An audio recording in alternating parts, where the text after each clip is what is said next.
사랑하는 새벽나라 친구들 반갑습니다. 여러분과 함께 말씀을 나눌 신대종 전도사입니다. 우리는 삶을 사는 동안 인생에서 가장 힘든 순간에 주변에 누가 남는가를 살펴보라고 합니다. 그 전에 얼마나 관계가 좋았고 좋지 않았고가 중요하지 않고 나의 처지가 달라졌을 때 곁에 있는 사람이 어떤 사람이 있는지 보라는 이야기죠. 다윗의 상황이 딱 이렇습니다. 왕이었지만 권력을 잃고 피난길에 오른 다윗을 대하는 사람들의 반응이 모두 제각각입니다. 말씀을 통해 우리는 어떤 삶의 자세로 살아가야 할지 생각해 보기 원합니다. 오늘 말씀의 제목은 쿨한 사람, 아닌 사람입니다. 오늘의 말씀은 사무엘하 19장 31절에서 43절입니다. 길르앗 사람 바르실레도 왕이 요단강을 건너는 것을 도우려고 로글림에서 내려왔습니다. 그때 바르실레는 80세로 나이가 무척 많았습니다. 그는 큰 부자였기에 왕이 마하나임에 있을 때 물자를 공급해 주었습니다. 왕이 바르실레에게 말했습니다. 나와 함께 강을 건너 예루살렘에서 함께 지내자. 네가 원하는 것을 모두 주겠다. 그러나 바르실레가 왕께 대답했습니다. 제가 살면 얼마나 더 살겠다고 왕과 함께 예루살렘으로 올라가겠습니까? 저는 지금 80세나 됐습니다. 제가 무엇이 옳고 그른지 판단할 수 있겠습니까? 왕의 종이 먹고 마시는 것의 맛을 알 수 있겠습니까? 제가 이제 남녀가 노래하는 소리를 알아들을 수 있겠습니까? 제가 어떻게 내 주 왕께 또 다른 짐이 되겠습니까? 왕의 종은 그저 왕과 함께 요단강을 건너 조금 가려는 것뿐인데 왕께서는 왜 굳이 그렇게 상을 주려 하십니까? 왕의 종이 돌아가서 내 아버지 어머니의 무덤 곁에 묻히게 해주십시오. 다만 여기 왕의 종 김함이 있으니 그가 내 주 왕과 함께 건너가게 하시고 무엇이든 기뻐하시는 대로 그에게 해주시기 바랍니다. 그러자 왕이 말했습니다. 그러면 김함을 데리고 강을 건널 것이다. 그리고 내가 무엇이든 내가 기뻐하는 대로 그에게 해주겠다. 그리고 무엇이든 내가 내게 요구하는 것을 너를 위해 해줄 것이다. 그리하여 모든 사람들이 요단강을 건넜고 왕도 건너가서 바르실레에게 입을 맞추며 그를 축복해 주었습니다. 그러자 바르실레는 자기 집으로 돌아갔습니다. 왕이 길갈로 건너갈 때 김함도 그와 함께 건너갔습니다. 모든 유다 사람들과 이스라엘 사람들 2분의 1이 왕과 함께 건넜습니다. 바로 그때 온 이스라엘 사람들이 왕께 다가와 말했습니다. 유다 사람들이 우리 형제면서 어떻게 우리와 의논하지도 않고 왕을 슬쩍 모셔다가 왕과 왕의 가족과 그 신하들이 모두 요단강을 건너시도록 했습니까? 모든 유다 사람들이 이스라엘 사람들에게 대답했습니다. 우리가 그렇게 한 것은 왕께서 우리와 가까운 친족이기 때문이다. 너희가 왜 그 일로 그렇게 화를 내느냐? 우리가 왕께 뭘 얻어먹기라도 했느냐? 우리를 위해 뭘 챙기기라도 했느냐? 그러자 이스라엘 사람들이 유다 사람들에게 대답했습니다. 우리는 왕께 대해 10몫의 권리를 가지고 있다. 그러니 우리가 너희보다 왕께 더 큰 권리를 주장할 수 있다. 그런데 어떻게 너희가 우리를 멸시하는 것이냐?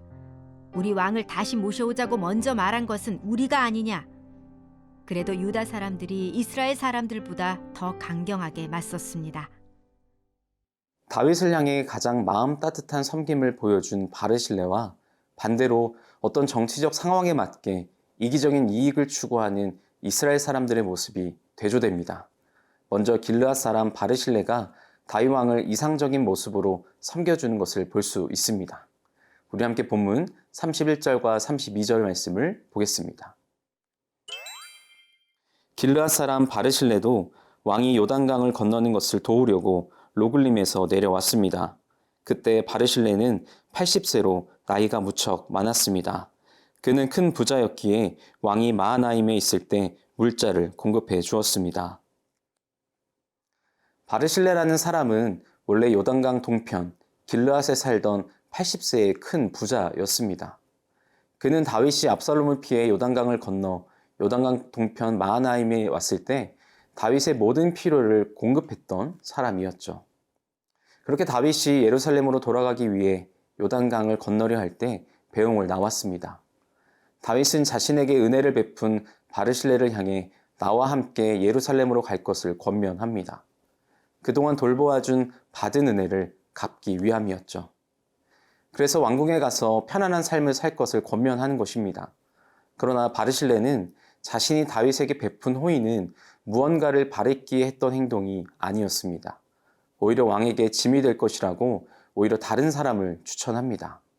김함이라는 자를 추천하여 요단강 동편에 영향력이 있는 자를 통해 요단강 서편에 거주할 다윗 왕과 동역의 뜻을 비추었죠.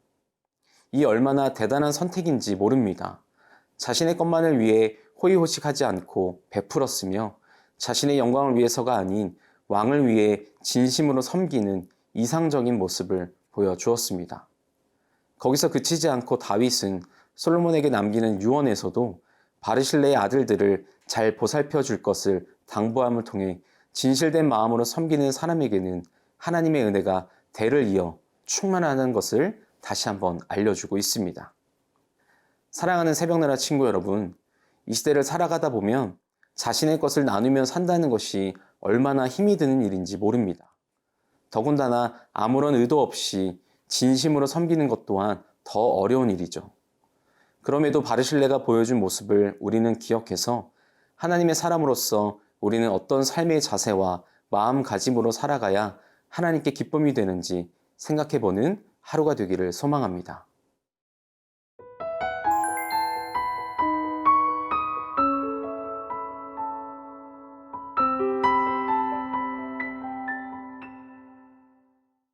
그러나 모두가 바르실레와 같이 다윗에게 호의를 보이고 돕고자 했던 것은 아니었습니다. 우리 함께 본문 43절 말씀을 보겠습니다. 그러자 이스라엘 사람들이 유다 사람들에게 대답했습니다. 우리는 왕께 대해 10몫의 권리를 가지고 있다. 그러니 우리가 너희보다 왕께 더 큰 권리를 주장할 수 있다. 그런데 어떻게 너희가 우리를 멸시하는 것이냐? 우리 왕을 다시 모셔오자고 먼저 말한 것은 우리가 아니냐? 그래도 유다 사람들이 이스라엘 사람들보다 더 강경하게 맞섰습니다. 예나 지금이나 권력의 주변에는 다양한 사람들이 몰려들어 서로 자기 이익을 얻으려는 갈등이 일어나곤 합니다. 이번에는 유다 지파가 다윗 왕이 강을 건너는 길에 함께했기에 다른 지파들이 문제를 제기했습니다.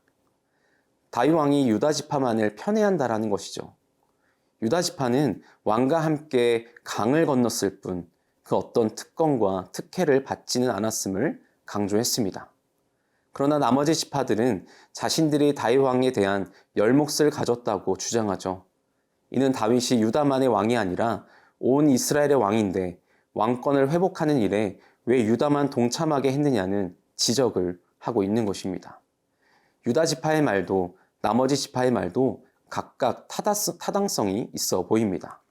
그러나 중요한 것은 이런 논쟁이 압살롬의 반역을 이기고 그 권세가 탄탄해진 다윗에게 서로 줄을 대어 권력의 혜택을 보고자 하는 의도 때문에 일어났다는 점입니다. 이처럼 권력을 통해 자기 이익을 얻으려는 사람들은 갈등과 다툼에서 벗어날 수 없다는 것입니다. 사랑하는 새벽나라 친구 여러분, 왕의 귀환을 놓고 서로 다투는 유다 지파와 나머지 이스라엘 지파들의 모습은 대가를 바라지 않고 그저 다윗을 도운 바르실레의 모습과 대조적입니다. 바르실레의 모습이 바로 우리 그리스도인들이 가져야 할 모습이지 않을까 생각합니다. 참된 그리스도인의 모습이 무엇인지 기억하며 우리도 나의 것만을 내세우는 삶이 아닌 더불어 협력할 수 있는 삶이 되기를 소망합니다.